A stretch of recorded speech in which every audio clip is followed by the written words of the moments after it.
Un viaje de ida y vuelta son los recuerdos, que llevados por las balsas de las pasiones, renacen en medio de la soledad y el resplandor de lo inolvidable, lo amado. Un viaje eterno destellan los pensamientos, un éxodo donde quizás entre sus laberintos encuentre el propio resplandor de su mirada, conjugada con el universo y la sonrisa sutil del tiempo. Un viaje de vuelta, parpadeando en el horizonte de las sensaciones. La Pelota Cuadrada Podcast, un lugar para tus narrativas. Hola, muy buenas tardes, buenos días, buenas noches a todos y todas que nos escuchan. Mi nombre es Michael Sánchez Aguirre, soy filósofo, estudié una maestría en estudios interculturales, he dedicado mis últimos años a la gestión cultural y ahora ando en un proceso de viaje en Chile, en el extranjero, tratando pues como de buscar vínculos y aprender sobre la cultura chilena y bueno, sobre la manera en la que entienden, miran y realizan pues como arte. Ha sido un proceso de transformación bastante importante para mí y es difícil como en este proceso como definirse quién es uno, ¿no? Finalmente los viajes siempre te llevan a pensarte y a repensarte y replantearte cosas. Lo cierto es que en este inicio pues de este proceso me siento una persona con mayor receptividad, con un espíritu que quiere reafirmarse en su proceso creativo, en su proceso de búsqueda vinculado pues como con las artes y sobre todo me entiendo como una persona que quiere construir vínculos sanos y vínculos honestos con las personas, ¿no?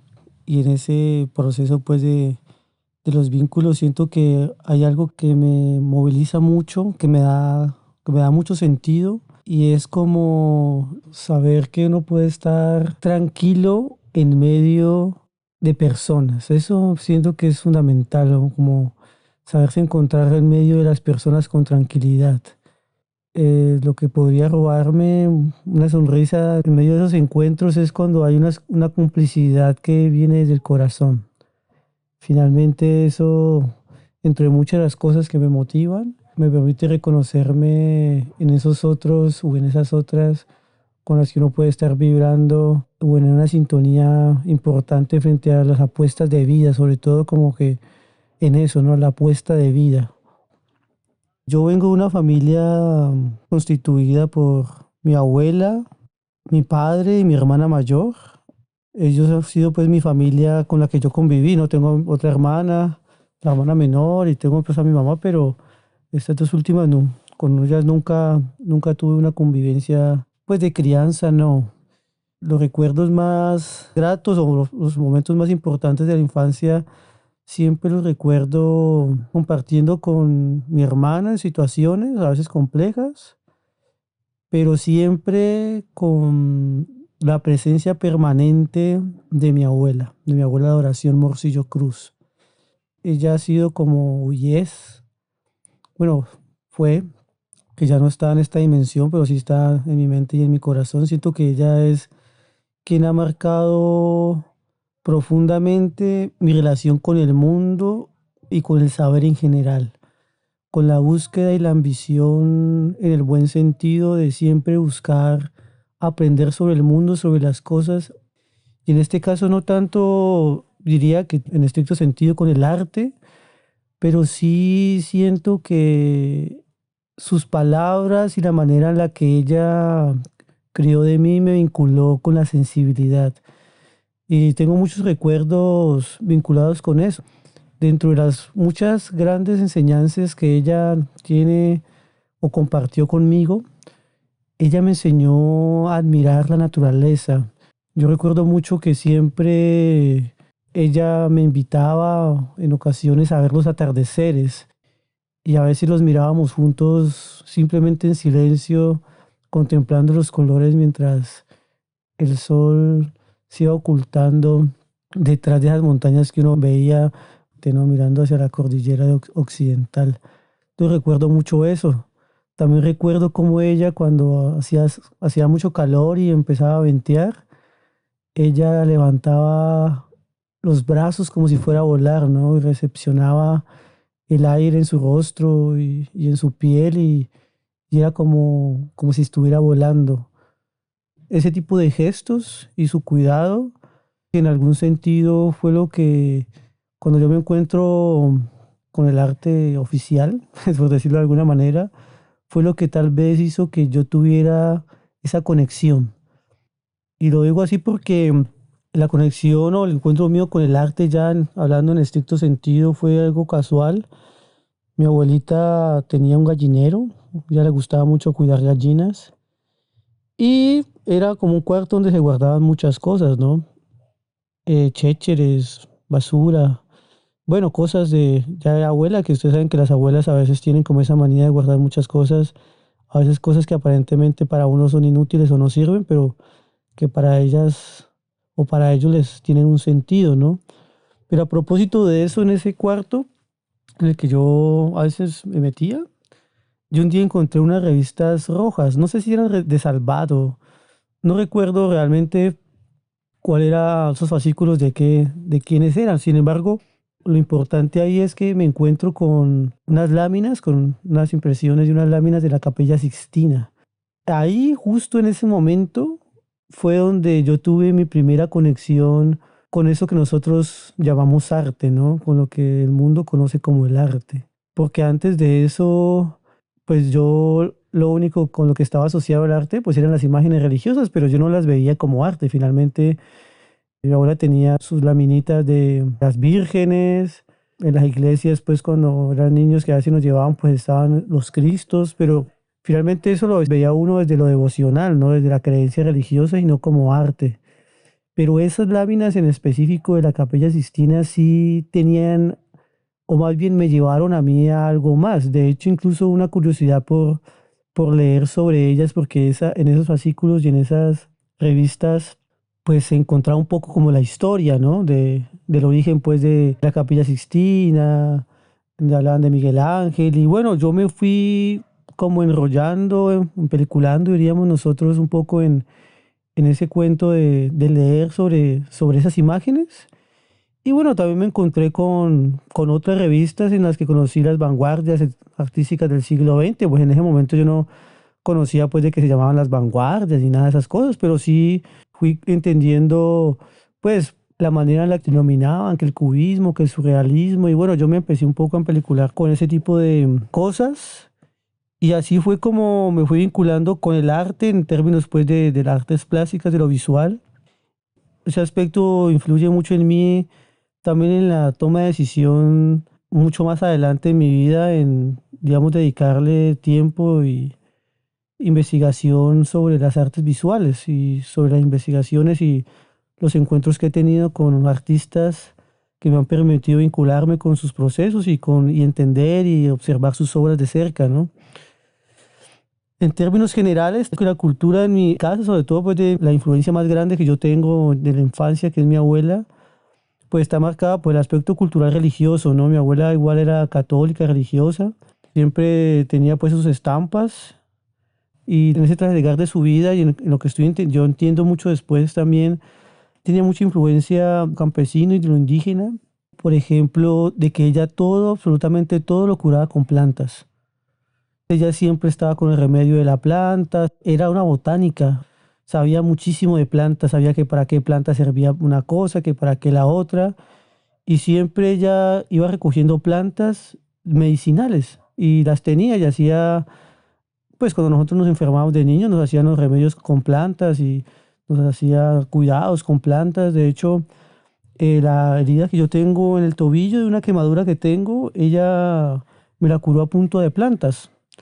Es bien curioso porque cuando tengo esa quemadura de niño, producto pues de esos juegos de la infancia, de las comitivas y esas cosas, un niño adrede, habíamos terminado la comitiva y la playa se estaba incendiando y el niño como de buenas a primeras cogió la paila y me la tiró sin pensar y obviamente pues me cayó en la pierna, en el tobillo, bueno, me quemó.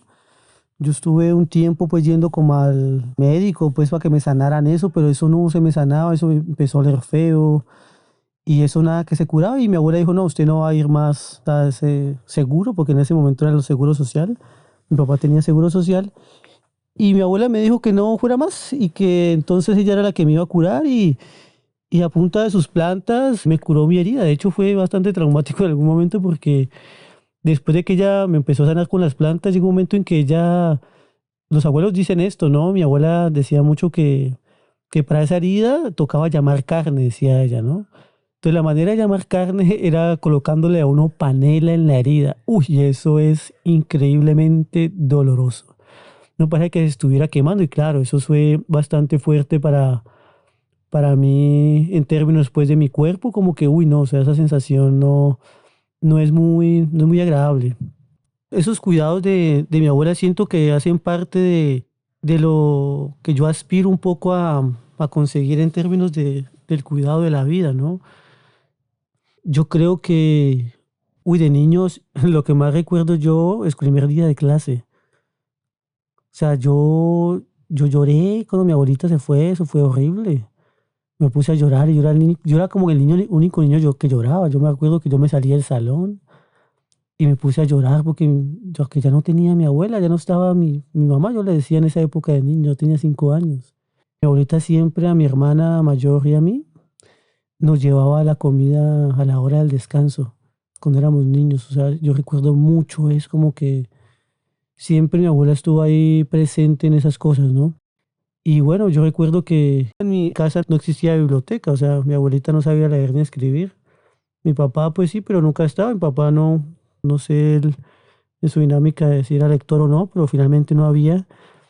Y a nosotros, a mi hermana mayor y a mí, en algún momento mi tía, una tía que se llama Ana Lucía, nos regalan unos libros.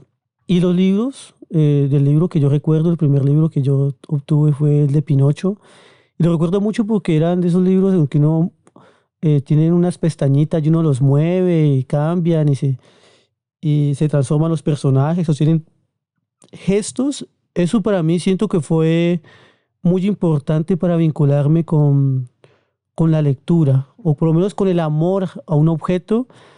Y de hecho para mí fue muy triste porque cuando mi hermana se enferma, ella tenía sus propios libros que mi tía le había dado, pues nos habían repartido mitad y mitad, por decirlo de algún modo, y se llevan mi libro, se lo llevan a ella, a mi hermana, y mi hermana me lo entrega destrozado, destrozado, o sea, eso me marca mucho a mí, mi obsesión por tener los libros impecables, ¿no? Como no rayarlos y bueno, eso ya se me ha ido quitando porque es muy curioso porque yo leía, bueno, leo muchos libros o leía muchos libros antes y, no, y los dejaba casi nuevos, o sea, no los rayaba. Yo hacía mis anotaciones en, pues, en una libreta o en unas hojas aparte, pero los libros era como si no los tocara, como si el libro nunca hubiera sido leído. Eso cambia cuando me roban un libro. Cambia, de hecho, recientemente, eso cambia en el 2020 en pandemia. Yo conozco un compa por ahí que una vez me fue a visitar, conversamos y me dijo, no, es que estoy aburrido en la casa, no sé qué, me gusta leer, yo quiero leer, le gustaba Castaneda. Y yo tenía un par de libros de Castaneda que me ha regalado Lina Juliet, mi pareja. Y resulta que yo le dije, ve, pues yo te presto este libro, ¿sí? Y resulta de que ese libro, pues nunca volvió.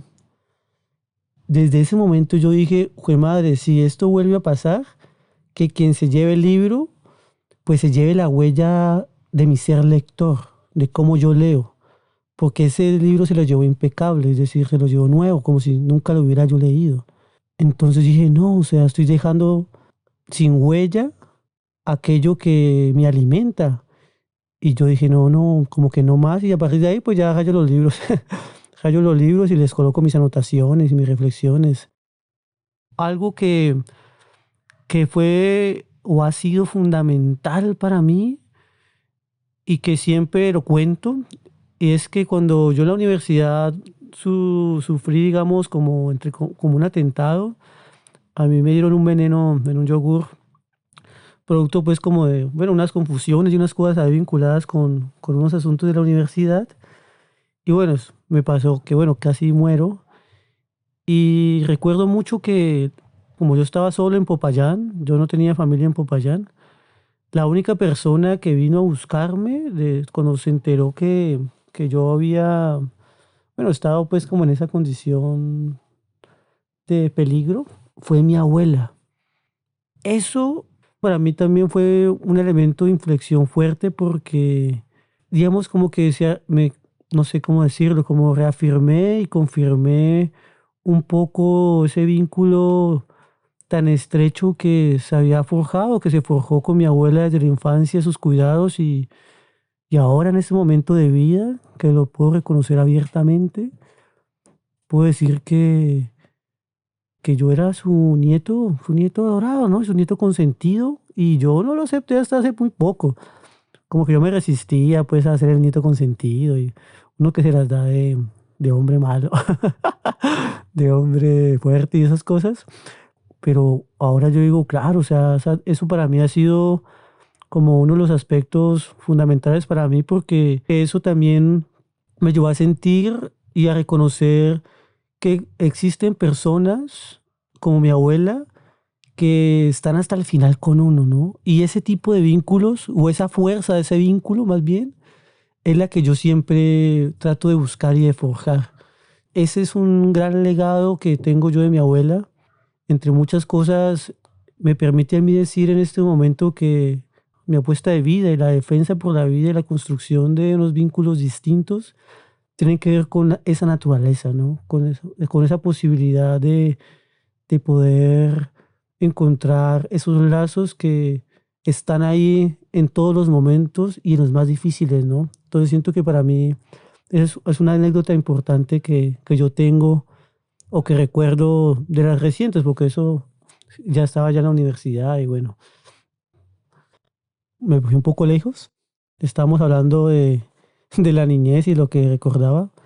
Ya como, en el proceso ya como de adolescente, a los 15 años, pues no sé si llamarlo epifanía o digamos que tuve un encuentro afortunado, siento con un compañero que se llama Diego Campo. Siento que Diego Campo fue un ser importante o clave para mi elección de vida también porque él era un chico bastante adelantado, sí, muy estudioso. Y bueno, él fue quien en algún sentido me vinculó con la filosofía porque yo recuerdo que antes de saber que era la filosofía y esas cosas, hablaban de unos temas pues como profundos y con el tiempo me di cuenta de que su hermano pues estudiaba filosofía, pero él, Diego, era un lector así increíble. O sea, yo en esa época, a los 15 yo no, pues yo no leía mucho. Era un pelado que no tenía pues como vinculación con la lectura. Por lo que les contaba hace un rato que digamos, en la casa nunca habían, pues no había libros ni esas cosas, sino que yo simplemente había tenido curiosidad por leer esas revistas, pero de ahí no más. O sea, como que ya después era hacer garabatos, rayar y uno meterse pues como en sus cosas de adolescente, ¿no? En la adolescencia yo estaba viviendo y pasando por muchas cosas. La lectura no era un tema pues que me vinculara en ese momento, pero Diego Campo, no sé, tenía como una gran facultad para explicar cosas y enunciarlas y no sé, me fui como intrigando, fui conversando con él. De hecho, yo lo conocí a esa edad porque yo cambio de colegio. Una de las grandes influencias que yo tengo en ese momento es Dostoyevsky. O sea, esto suena como muy clichésudo, pero sí es la verdad. O sea, como que las primeras obras que yo leo, que me atraviesan fuertemente, pues una es Uno de los Miserables de Víctor Hugo. O sea, es como que la primera obra que yo me leo así concienzudamente. Y ya luego Dostoyevsky, que lo conocí pues porque producto también de algunas lecturas que le ponen en el colegio, la profesora nos lo puso a leer y yo siento que me conecté con ese tipo de literatura, sobre todo porque reconocía como en ella, sobre todo en el primero en Víctor Hugo, como situaciones como de luchas o reivindicaciones vinculadas con mi origen, ¿no? Como el origen de mi familia, ¿no? De familia trabajadora, de familia humilde, de escasos recursos, y era una situación en la que, digamos que yo no era tan consciente, pero sí sentía la diferencia con otros niños, ¿no? Siempre, no sé si mi hermana vivió lo mismo, pero en el caso mío siempre había esa distinción sobre las cosas que uno tenía puestas, los zapatos, la ropa, como que siempre había como, no sé si llamarlo discriminación, pero sí había una situación ahí como incómoda respecto a eso, ¿no? Como una situación de hacerlo sentir uno inferior por lo que llevaba puesto, por qué tenía o qué no tenía. Y en esos libros, como en el medio de la situación, pues de las disputas y la libertad y la igualdad y esas cosas, siento que eso me hacía mucho sentido.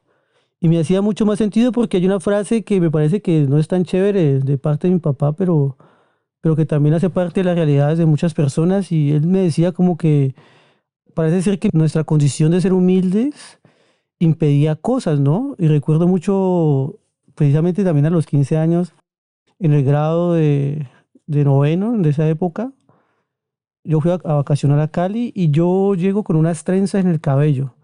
Pero a mí siempre me ha gustado como el cabello largo, mi cabello era crespo, yo tenía pelo en esa época. Entonces, yo llegué con mi cabello crespo, o sea, con mis trenzas, ¿no? Yo le dije a mi mamá, no, yo quiero hacerme unas trenzas y no sé, mi mamá en eso, como que en ese momento de vida fue como que, ah, sí, pues hágaselas hacer. Entonces fui donde una señora ahí, Mariano Ramos, y me la hizo.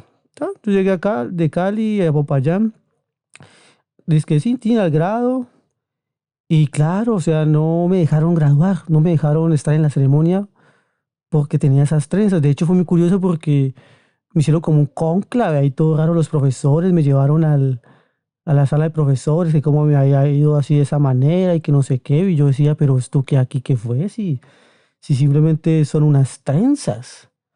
Sí, de hecho era muy curioso porque yo en ese momento, yo no era como de los mejores estudiantes, pero tampoco era el peor. Yo tenía como, estaba como en el tercer lugar y pues uno tenía un reconocimiento en esa de bandera por ese tipo de cosas, ¿no?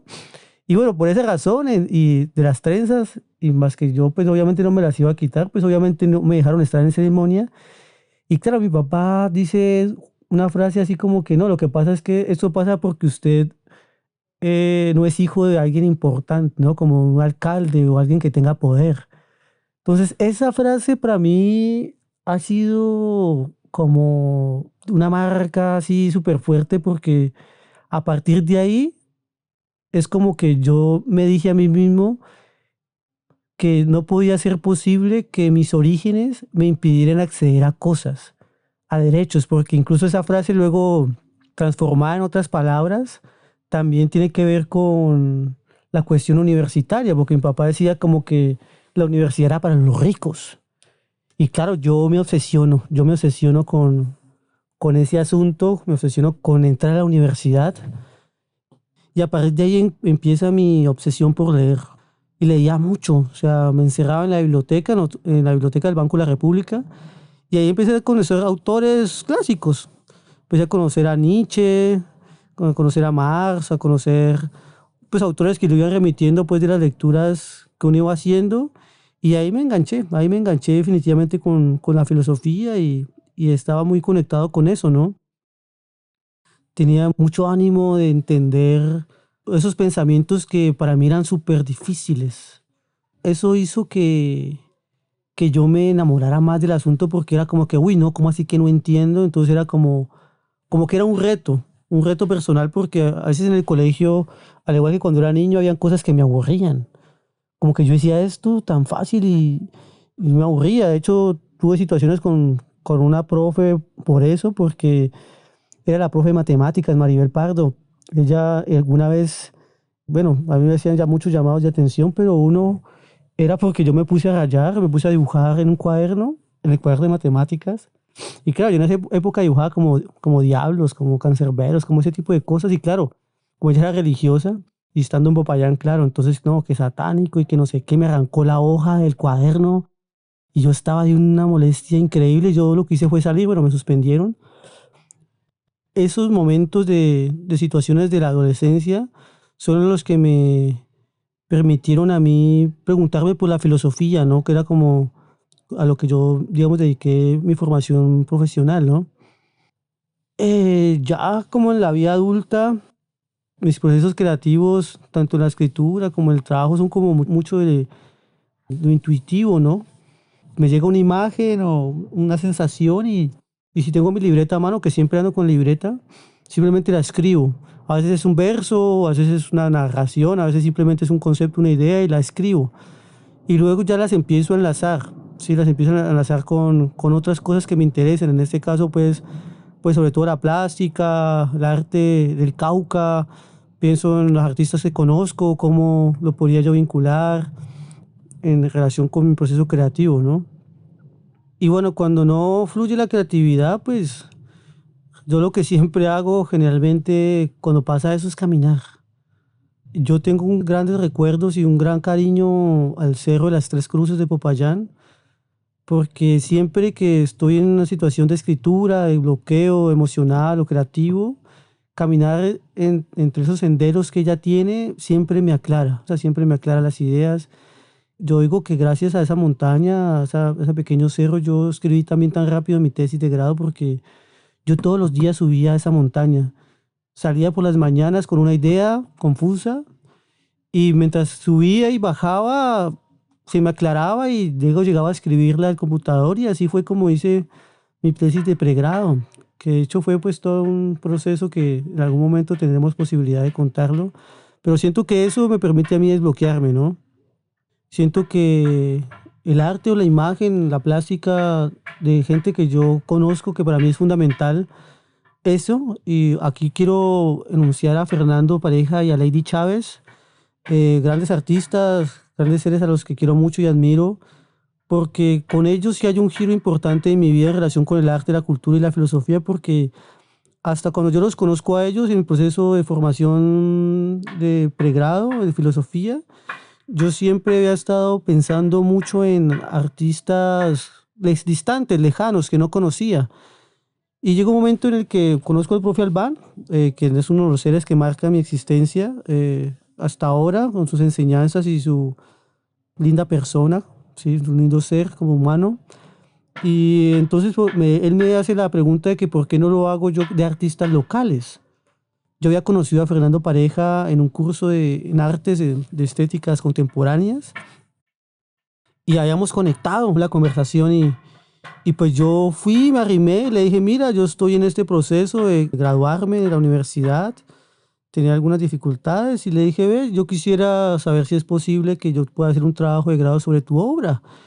Y eso marca aspectos importantes de lo que en este momento soy como profesional, porque finalmente eso me permite a mí vincularme con obras del territorio, por un lado, con artistas de mi territorio, con personas que tengo cerca y sobre todo con la posibilidad de conocer las obras en vivo y poderme comunicar de manera directa con estas personas, con estos artistas, con estos seres que están creando y que yo no tengo que especular sobre situaciones, sino que la conversación me permite entender con mayor profundidad los elementos que yo puedo sentir a partir de lo que observo de sus obras y también, que es algo que es fantástico de la investigación, es también reconocer las maneras en las que va desarrollándose ese proceso creativo y no entendiendo también en el proceso porque algunas de las obras yo estuve cercano cuando iniciaron, las vi transformarse y luego ya las vi como grandes obras, entonces eso para mí ha sido supremamente valioso.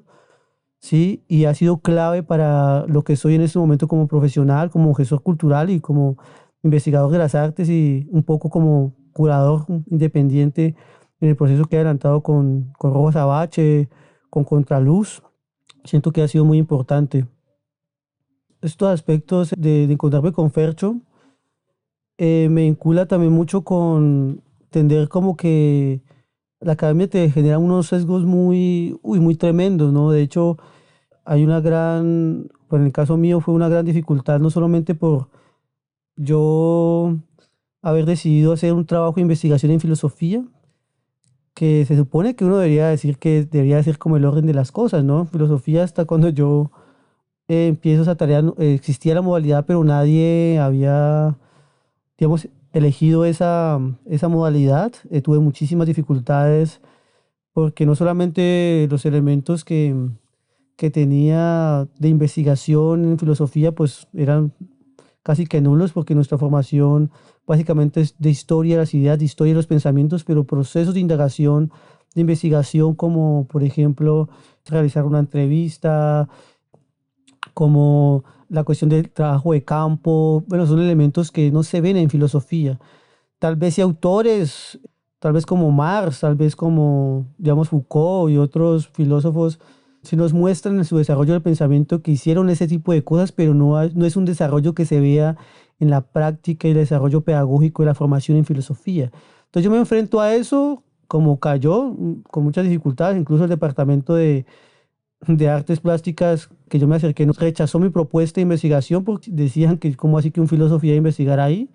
Esos tipos de cosas son muy importantes de manifestarlas, porque finalmente eso nos está mostrando los sesgos académicos y disciplinares, producto también de esas separaciones históricas que hacen entre, digamos, el pensamiento en general en el occidente y bueno, y la academia en general, ¿no?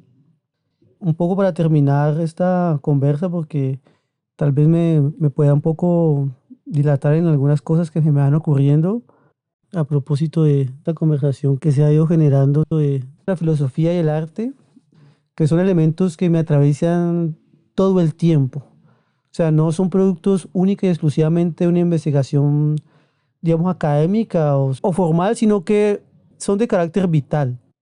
Esa vitalidad es lo que me ha permitido continuar insistiendo en medio de las dificultades con la cuestión del trabajo artístico y la gestión cultural en un medio tan difícil como Popayán, en un sector a veces tan cerrado como la cuestión del arte, ¿sí? Las artes plásticas y visuales, en los que no solamente hay egos, sino que también hay confrontaciones. Hay situaciones que por uno no pertenecer formalmente a ser un artista, te generan ciertas dificultades, ¿no? Pero siento que la insistencia y el amor por eso, entre ellos muchos encuentros con amigos, creo cierto que para mí Rojo Azabache, con sus integrantes, Leonardo, Gaviria, Jesús Fernández, Julián Pito, Eider, siento que para mí ha sido un aspecto también fundamental en ese avance y en ese desarrollo de vida en la gestión y en el arte, porque finalmente estas personas y este proyecto, esta iniciativa que se generó, que se creó y que se mantiene parcialmente ahora, es lo que me permite a mí pensar que esas relaciones deben estar siguiendo siendo alimentadas, porque esos cruces y esas relaciones son los que nos permiten entender que existen otras posibilidades, no solamente en relación con la investigación, sino con la vida y lo que posibilita, en este caso, la imagen como un dispositivo, no solamente que te moviliza sensibilidades, sino que también promueve pensamientos y también en ese sentido permite generar convergencias para acciones concretas a propósito de la defensa no solamente de los derechos culturales, sino de otros derechos fundamentales a propósito de lo que he conversado desde que empezamos un poco, y es la vida, ¿no? La vida, que es como el elemento central que siempre me impulsa, ¿no?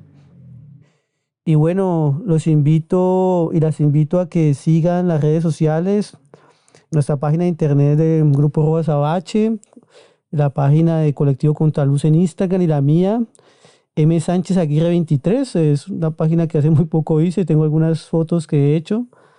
Un agradecimiento grande a todos mis amigos y amigas que se encuentran en Popayán y en Cali, porque en esta distancia de en otro país me han hecho una falta increíble. La verdad que ha sido un proceso muy duro para mí emocionalmente, pero también sabiendo que con algunos que me he tenido la posibilidad de encontrar de manera virtual y que han estado pendientes, pues también ha sido muy importante, como Beatriz, como Alexa. Ahí ya les mando un gran abrazo, y bueno, en general a todos, que los quiero y las quiero mucho. Y bueno, yo siento que la amistad es un vínculo poderoso, y siento que la construcción de la amistad es una apuesta política muy importante en un mundo en el que las distancias, o más bien los distanciamientos, nos generan la imposibilidad de conectarnos desde la sinceridad. Así que abrazo fuerte y los quiero a todos y a todas, y gracias por este espacio.